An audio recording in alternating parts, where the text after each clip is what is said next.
Good morning बच्चों, कैसे हैं आप। उम्मीद करता हूँ आप अपने घरों में होंगे और परिवार सहित सुरक्षित होंगे। आइए आज का सेशन शुरू करते हैं। आज के सेशन में हमारा टॉपिक है स्क्रू थ्रेड।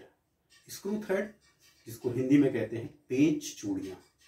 पेंच चूड़ियाँ क्या होता है, आज इस सेशन के अंतर्गत हम जानेंगे स्क्रू थ्रेड का परिचय, स्क्रू थ्रेड के उपयोग और स्क्रू थ्रेड की शब्दावलियाँ। आइए सेशन प्रारंभ करते हैं। परिचय से प्रारंभ करते हैं।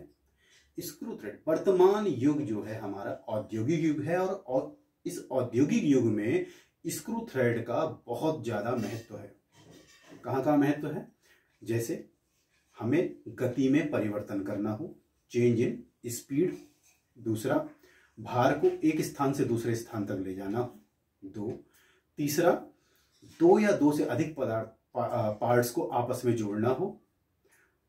ये सब हम क्या है स्क्रू थ्रेड के माध्यम से आसानी से कर सकते हैं।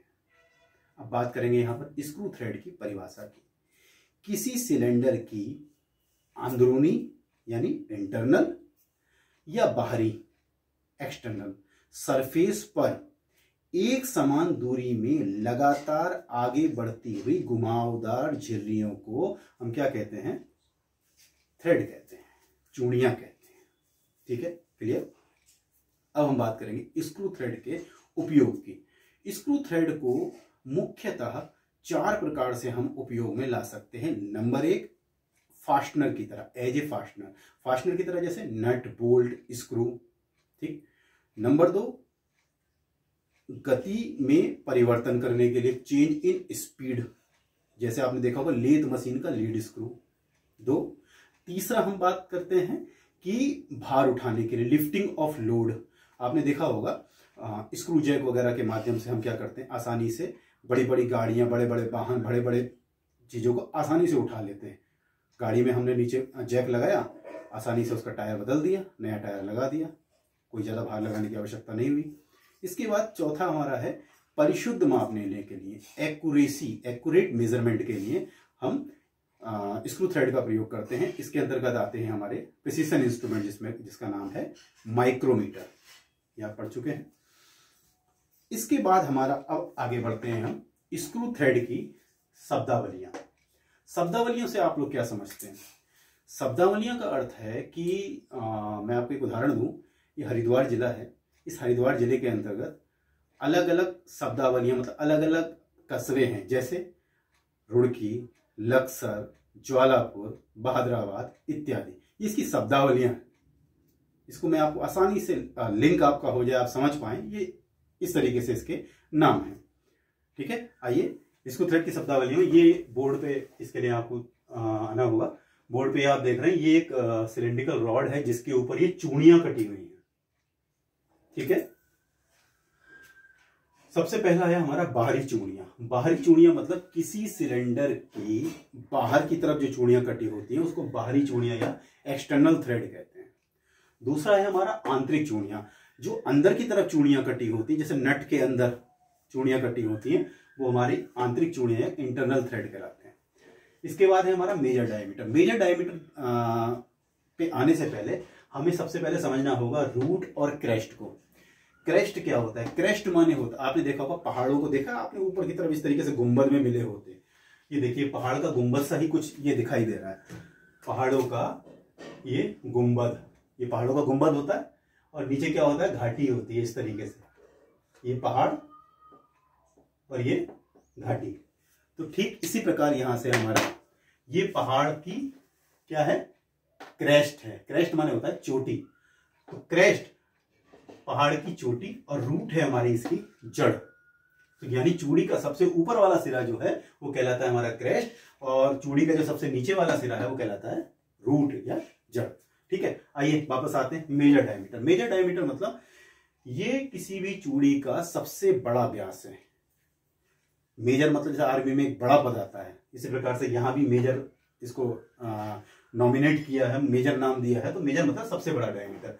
अब देखिए आप यहां पर ये क्या कहां से कहां तक दिखा रहा है, ये क्रेस्ट से लेकर क्रेस्ट तक की दूरी जो है मेजर डायमीटर कहलाता है। ठीक है, यानी किसी चूड़ी में सबसे बड़ा व्यास जो होता है वो उसका मेजर डायमीटर कहलाता है। तो हम बात करें क्रेस्ट की। क्रेस्ट में किसी स्क्रू बोल्ट में जो उसका बाहरी सिरा होता है उसको हम बोलते हैं उसकी ओडी। ओडी मतलब आउटर डायमीटर, ठीक है। इसके बाद आते हैं माइनर डायमीटर। माइनर डायमीटर को हम कोर डायमीटर या रूट डायमीटर के नाम से भी जानते हैं। तो एग्जाम में कई बार आ जाए कोर डायमीटर या रूट डायमीटर कौन सा है, और उसमें माइनर डायमीटर अगर ऑप्शन में है तो आप उसमें आसानी से उसको फाइंड आउट कर सकते हैं। माइनर डायमीटर क्या है, अब आप ये देखिए, ये रूट से लेकर रूट तक की जो बीच का डायमेंशन है वो कहलाता है हमारा माइनर डायमीटर। ये मैंने सब डायमीटर के आगे मैंने उसके नंबर से लिख दिए हैं। माइनर डायमीटर को 4th लिखा है तो ये 4th नंबर पे है। मेजर डायमीटर 3rd नंबर पे है तो मैंने यहाँ पर मेजर डायमीटर के आगे 3rd लिखा है। इसी प्रकार से क्रेस्ट मेरा 10th नंबर पे है, रूट मेरा 9th नंबर पे है, तो ये 9th हो गया और ये क्रेस्ट हो गया हमारा 10th हो गया, ठीक है। यहां तक क्लियर होगा माइनर डायमीटर तक। इसके बाद हम आप बात करते हैं पिच की। पिच क्या होता है? पिच होता है पिच डायमीटर। पिच डायमीटर, ये पूरा पिच डायमीटर है। पिच डायमीटर क्या होता है कि स्क्रू थ्रेड पर एक काल्पनिक डायमीटर होता है। जो पिच डायमीटर होता है स्क्रू थ्रेड पर एक काल्पनिक डायमीटर जो कि मेजर और माइनर डायमीटर के बीच में स्थित होता है, यानी मेजर डायमीटर और माइनर डायमीटर के बीच में स्थित होता है। तो अब इसकी वैल्यू कैसे निकलेगी? यदि मेजर डायमीटर में स्क्रू थ्रेड की अकेली गहराई को घटा दिया जाए तो पिच डायमीटर आसानी से निकल आएगा, ठीक है। अब आता है हमारा एक्सिस, अक्ष। ये सेंटर लाइन जो आप देख रहे हैं चूड़ियों के बीच से जाती हुई रेखा, ये कहलाती है इसकी एक्सिस या अक्ष। इसके बाद आता है हमारा पिच। पिच क्या होता है? एक चूड़ी के सेंटर से, ये देख रहे हैं आप, इस चूड़ी के सेंटर से दूसरी चूड़ी के सेंटर के बीच की दूरी कहलाती है हमारी पिच। क्लियर हो गया? इसके बाद हम आगे आते हैं लीड। लीड क्या होता है? एक चक्कर में चली गई दूरी, यानी एक बार हमने उसको घुमाया, वो जितने चक्कर आगे जाता है वो उसकी लीड कहलाती है। क्लियर हुआ? लीड क्या हुआ? स्क्रू थ्रेड एक चक्कर में जितनी दूरी तय करता है वो उसकी लीड कहलाती है। यानी सिंगल स्टार्ट वाली चूड़ी में जो इसकी लीड और पिच बराबर होते हैं, और डबल स्टार्ट वाली में लीड क्या होगी? पिच से दुगनी हो जाएगी। क्लियर हुआ? इसी तरह ट्रिपल वाले में ट्रिपल हो जाएगी। तो ये था हमारा लीड। रूट हो गया, क्रेस्ट हो गया, फ्लैंक या साइड। चूड़ी की ये जो साइड आप ये देख रहे हैं, ये इसकी फ्लैंक या साइड कहलाती है, ठीक है। फ्लैंक या साइड क्लियर हुआ? यानी स्क्रू थ्रेड की ये जो तिरछी सतह है ये इसकी साइड या फ्लैंक कहलाती है। अब चूड़ी का angle, thread angle. Thread angle क्या होता है? स्क्रू थ्रेड की दोनों साइडें जहां पर आपस में मिलती हैं। कहां गया हमारा थ्रेड एंगल? ये देखिए आप, स्क्रू थ्रेड की दोनों सतह आपस में जहां मिलती हैं वो उसका चूड़ी का कोण या थ्रेड एंगल कहलाता है। ये 12th नंबर पे है, ये 12th नंबर यहाँ पे डिनोट किया हुआ है। इसके बाद आ गया हमारा चूड़ी की गहराई। ये अंतिम पॉइंट है, चूड़ी की गहराई, यानी क्रेस्ट के और जो अपना रूट के जो एक्सिस लाइन है उसके बीच की दूरी जो होती है हमारी चूड़ी की गहराई या डेप्थ ऑफ थ्रेड कहलाती है। यानी स्क्रू थ्रेड के क्रेस्ट और रूट के बीच की दूरी को यदि अक्ष के लंबवत मान लिया जाए तो वो उसकी क्या कहलाती है? चूड़ी की गहराई कहलाती है। तो ये था हमारा आज का टॉपिक, परिचय, स्क्रू थ्रेड का परिचय, स्क्रू थ्रेड के उपयोग और स्क्रू थ्रेड की शब्दावलियां। नेक्स्ट सेशन पे हमारा होगा types of thread, screw thread के प्रकार, कितने प्रकार की स्क्रू थ्रेड होती है, और इसको फिर हम कंटिन्यू करेंगे। Thank you very much.